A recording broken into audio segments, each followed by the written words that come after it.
Hello, my name is Alan Loyal Zehr, and I'm going to be talking a little bit about the research that I've done this semester.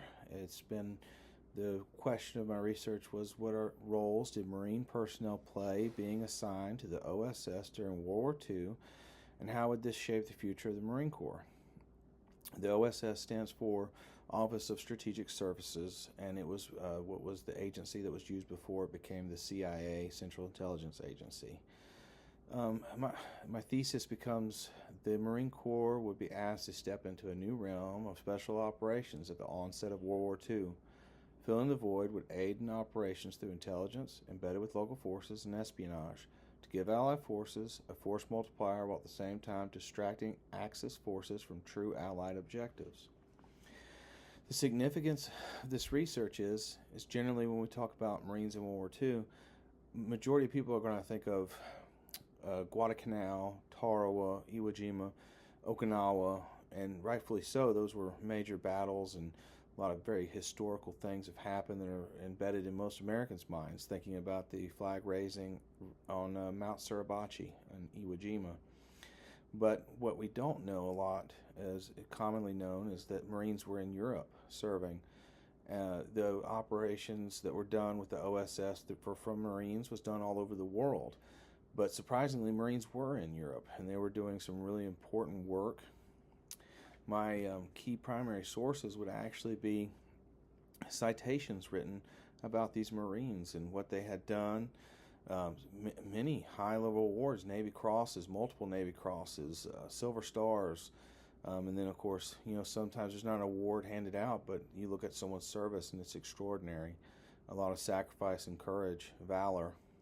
And these men were asked to do some really incredible things. They were parachuting behind enemy lines when it was not a mainstream type of deployment. Before, there was really not many operations done by parachute before these Marines were doing it.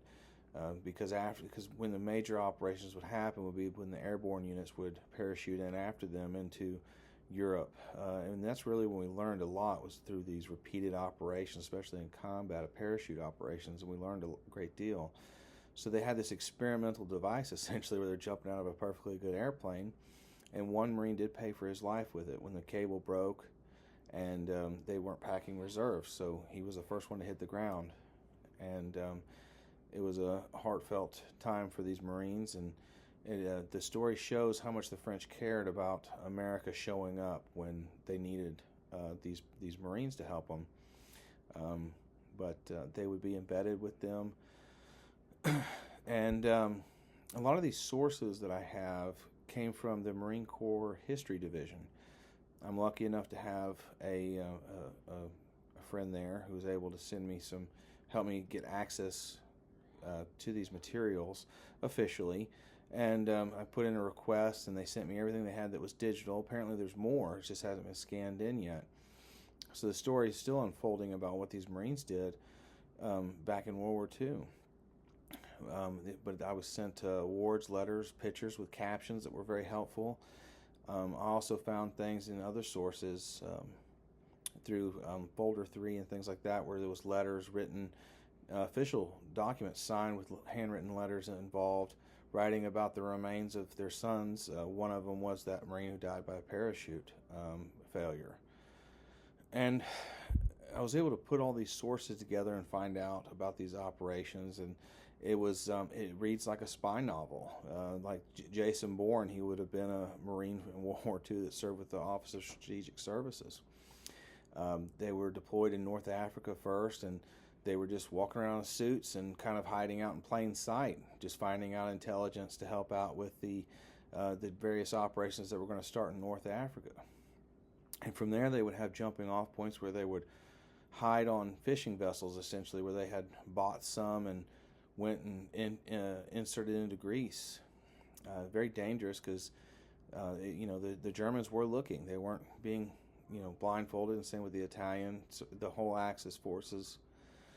And what really was a very big moment was when Operation Overlord was getting close to happening, and someone had a very ingenious idea to insert many of these teams across Europe and to make as much noise as they could. They were doing espionage, blowing up railroad tracks and taking out power plants and just harassing German forces. And the Axis forces were just unsure of what was going to happen next. So instead of having all the Axis forces right along the French coastline waiting for the invasion, they were all over Europe trying to control the ground that they had taken.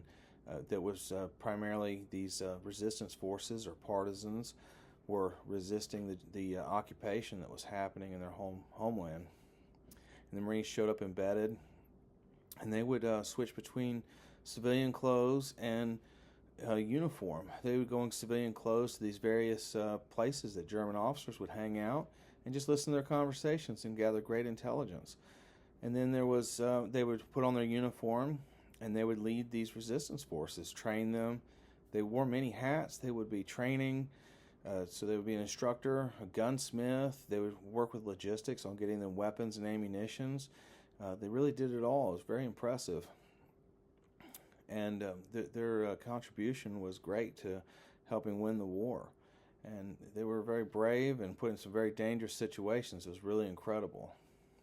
And I hope this has been informative. Thank you.